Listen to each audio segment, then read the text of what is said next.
নমস্কাৰ YouTube channel Gitartha কথনলৈ আপোনাক স্বাগতম জনাইছো। শ্ৰীমদ ভগৱত গীতা এই গ্ৰন্থভাগীৰ এটি সৰল অনুবাদ আপোনাৰ সন্মুখত উপস্থাপন কৰিব বিচাৰিছো। আহকচোন আমি এই শাস্ত্ৰভাগীৰ ভিতৰলৈ সোমাই যাওঁ।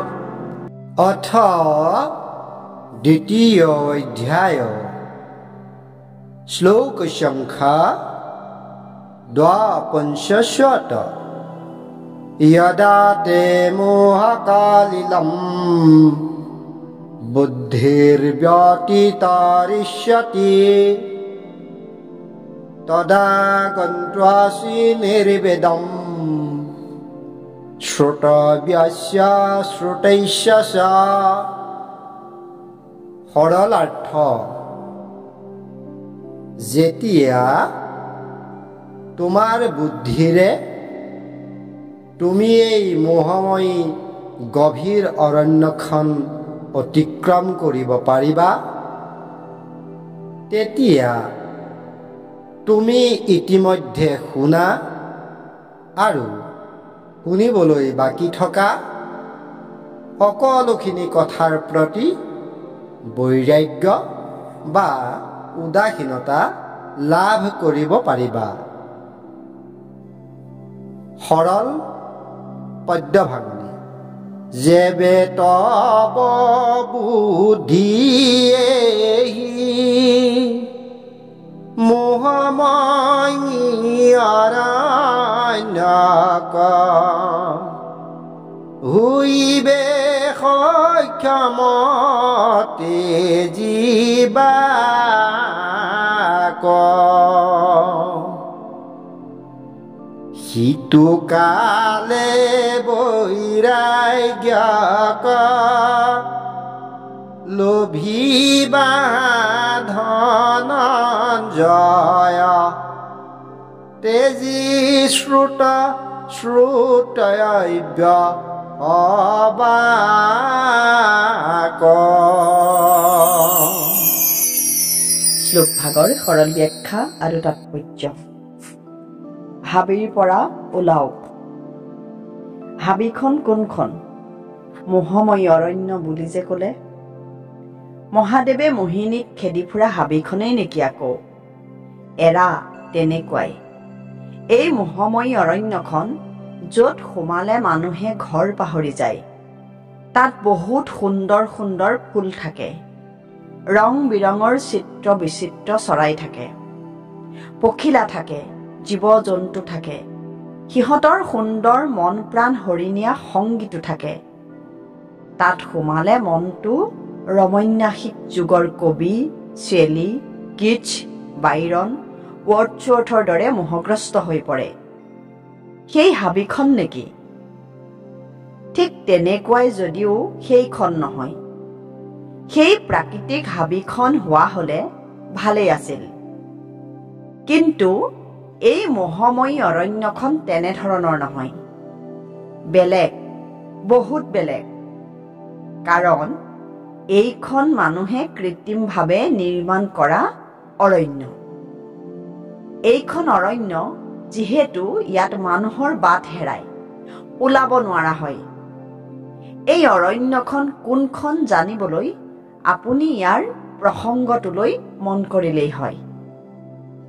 ইয়াৰ আগতে লিখা দ্বিতীয় অধ্যায়ৰ 41 নং শ্লোকৰ পৰা 44 নং শ্লোকলৈকে যিখিনি কথা ক'লে তাকে মোহময়ী অৰণ্য বোলা হৈছে। এইবোৰ হৈছে বেদৰ ফুলাম কথাবোৰ, মন ভুলোৱা বিভিন্ন যাগ যজ্ঞৰে মৃত্যুৰ পাছত পিতৃলোক, স্বৰ্গলোক, সূৰ্যলোক, ইন্দ্ৰলোক, ব্ৰহ্মলোক আদিত লাভ কৰা ভোগৰ বৰ্ণনাবোৰ। এইবোৰে মানুহক বিভ্ৰান্ত কৰে, মনৰ সুস্থিৰতা নোহোৱা কৰে, প্ৰকৃত সত্যনো কি তাক ঢাকি দিয়ে। গতিকে এইবোৰৰ ফান্দত পৰা মানে নিগনিৰ কুণ্ডত সোমোৱাৰ দৰে হৈ পৰে, চকুৰে একোকে নেদেখা হৈ পৰে। অকণমান কিন্তু আপুনিও সাৱধানে চলা ভাল। মধ্যযুগটো এইবোৰেই শাসন কৰি মানুহৰ হিতাহিত জ্ঞানো নোহোৱা কৰি পেলাইছিল। ই ভাৰতীয় জাতিক সম্পূৰ্ণ বিকলাংগ পংগু জাতিত পৰিণত কৰিছিল। ফলত হাজাৰ বছৰ ধৰি অতি উচ্চ সংস্কৃতি সম্পন্ন পৃথিৱীক পৰিচালনা কৰিব পৰা ভাৰতীয় আৰ্য জাতি বীৰ্যহীন হৈ পৰিছিল। সেয়ে বিদেশীৰ এটা মাত্ৰ সামান্য আদেশতে ভাৰতীয় লোকেই লাখ লাখ ভাৰতীয় লোকক জালিৱানাৱালাবাগত নিৰ্বিচাৰে গুলীয়াই হত্যা কৰিছিল। 600 বছৰ অসমতে ৰাজত্ব কৰা, মোগলক 17 বাৰ অসমৰ পৰা খেদি পঠোৱা আহোম ৰাজত্বৰ বেলি মাৰ গৈছিল। মানৰ সৈন্যৰ হাতত অসমৰ মানুহৰ ওপৰত যি অত্যাচাৰ চলিছিল তাৰ কথা মনত পৰিলে আজিও গা শিয়ৰি উঠে। এইবোৰ কাম কোনে কৰিছিল? যাগ যজ্ঞ পূজা পাতলৰ ওপৰত থকা বিশ্বাসী নহয় জানো? সাৱধান, কিন্তু আজিও আকৌ যাগ যজ্ঞৰ দিনক ঘূৰাই অনাৰ প্ৰচেষ্টা চলিব লাগিছে। সেইখন গভীৰ অন্ধকাৰময় দিনতে বাট নেদেখা হাবিখনে অসম তথা ভাৰতবৰ্ষখন আকৌ এবাৰ গ্ৰাস কৰাৰ চেষ্টা চলাইছে। ইয়াৰ পৰা পৰিত্ৰাণৰ উপায় কি? সেই উপায়টো হৈছে বুদ্ধি। ইয়াত বুদ্ধিৰ অৰ্থ জ্ঞান। জ্ঞান মানে কিতাপৰ জ্ঞানৰ কথা নহয়, আনে কাণত পিন্ধাই দিয়া জ্ঞানো নহয়। ই হৈছে আপোনাৰ নিজস্ব বিচাৰ বিবেচনা। সকলো কথা নিজে ভাবি চাব, দকৈ খুচৰি চাব। ভগৱানে আপোনাক নিজে ভাবিবলৈহে এই মগজুটো দিছে। আনৰ কথাত চলিবলৈ হ'লে ডিঙিৰ ওপৰৰ এই চোৱা ক'ৰবাত আঁতৰাই ৰখাই উচিত নহ'বনে? নিজে ভাবক। সকলোৱে দকৈ ভাবিলে শেষত একেটা উত্তৰেই ওলাবগৈ।